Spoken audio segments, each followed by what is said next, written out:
Andy Puzder, former CK restaurant CEO. You know the beast that is Washington. You were subjected to its most awesome wrath. And I think within that system, for the president to do and say what he's been saying and sort of stirring the beast will only yield beastly results. That's my cynical read. What say you? Well, I think you're right that it is a beastly atmosphere, and I think you're seeing the president's frustration with the way he's being covered and the way the truth is being handled. But look, I know Mitch McConnell, I know President Trump. These are very decent, good guys. They both want tax reform. They both know it's in the interest of the American people, and I don't see either one of them letting any personal dispute get in the way of getting tax reform done. Well, now, the extent to which it gets done. But when they haven't talked, you know, there isn't a lot of legislative days to get stuff done, right? I mean, you know, when you're not talking to each other the last few weeks, I assume, at least at their level, nothing is getting done. Well, you got to remember, Steve Mnuchin and Mitch McConnell met on Monday in Louisville. Absolutely, you're right. And they met about tax reform and raising the debt ceiling. So, I mean, there are negotiations going on. They may not be going on every day between Trump and McConnell. Even in that one, my friend, I caught a little zinger from Mitch McConnell saying not all the news he reads is fake. So he's still chafing a little bit. The president, quite properly and understandably, given the frustration with how Washington goes, he's chafing a lot. But all I'm saying is this habit of going after those within your own party, he's quite right to point out many in the media don't like him and he doesn't get fair treatment. I would readily agree with that he suffers that. A lot of it he brings on himself. I understand how this goes. But I'm telling you, within your own team, you're doing you-know-what in your own tent. Not advisable. What do you think?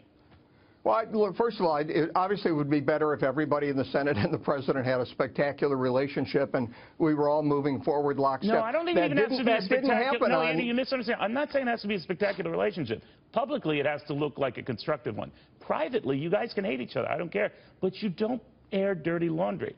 Unlike my family, they aired the dirty laundry, so, right? And that's what worries me. When it's so public, so visible, people start saying, what the heck? But like with your family, in the end, you all come together. Look, I think people are going to come together. I haven't talked to relatives in years. No, I'm kidding. I think they'll come together on tax reform. I think the president is still very angry that they didn't come together on repealing and replacing Obamacare after promising to for 7 years. So some recriminations might be in order. Look, and you've got one senator who I think for retaliatory reasons for things that were said about him during the campaign strikes back and doesn't vote for repeal and reform. That, you know, if you're the president, that's going to make you upset. You're talking about I don't blame Mitch McConnell for that. Yes, but I don't blame Mitch McConnell for that. I mean, the president may. Mitch McConnell voted for this. John McCain didn't. And that's fine. I understand that frustration. You know this environment. You work through it, and the hell that it throws at you unjustifiably. But I am telling you this. I mean, in Washington, he comes there in an environment where you're going to have very few friends because you're an entirely different character. And then the people who are presumably on your side, you're going to blame them for every, screw-up. And there'll be screw-ups. That'll happen. And he's quite right to express frustration. I just wouldn't be doing it so publicly, and I wouldn't be cursing out my friends. That's all I'm saying. Well, look, what you just said is fine, and that's, in a perfect world, that's what would happen. That's not where we are. But I still think we're going to get tax reform done. I still think now the extent of the bill, is it going to be, are you going to lower the standard deduction, lower rates for businesses? It's not happening, Andy. It's not happening. I'll tell you why, and I love you to death. I think you're one of the most remarkable businessmen I've ever had a chance to interview. I mean that. But I also know you have a great sense of decorum in trying to be decent with individuals. And I think you're very big on not sending mixed signals. And here's where I fault the administration at sending mixed signals. You have a Treasury Secretary who, in that gathering with Mitch McConnell, had said, we're going to have a clean debt ceiling increase. The president last night saying, you know what, I can shut the government down to get this damn wall built. That is like mixed message. Well, look, every president throws red meat to the base, and I think that may have been throwing red meat to the base. I think the administration is absolutely... You don't have time for red meat to the base. Right now you have time.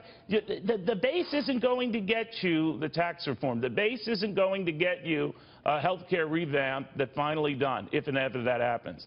You got to go beyond that base, right?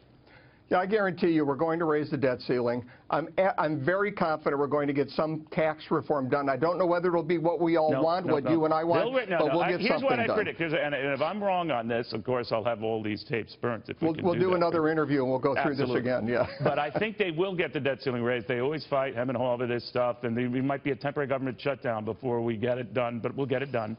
I think we'll get a budget. It will be kind of probably half-assed the way they've done in the past, but both parties get blamed there.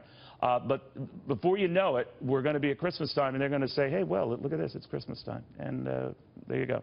Done. Not happening this year. I hope I don't have to say you're right. I think we'll get stuff done on tax reform. I'd be amazed if the Republican Party didn't get something done. We got an election in 2018. They have to get something done. Tell me about it. You have to. That was it. Hey, we're in the majority. We have the run of the table. We control the House and the Senate and the White House. Man, oh, man, we can do no wrong. But they're doing a lot wrong, right?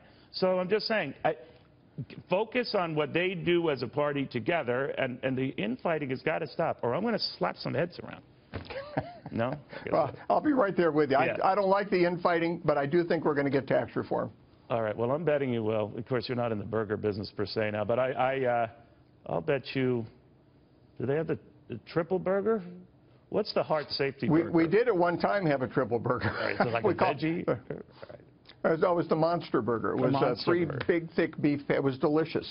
I would take that one. Just take out the beef, because I got to watch the old ticker here. The only thing you could have done to make it better was put peanut butter on it. I mean, it was a huge burger. It was really, really good. Let's talk off air, because that looks promising.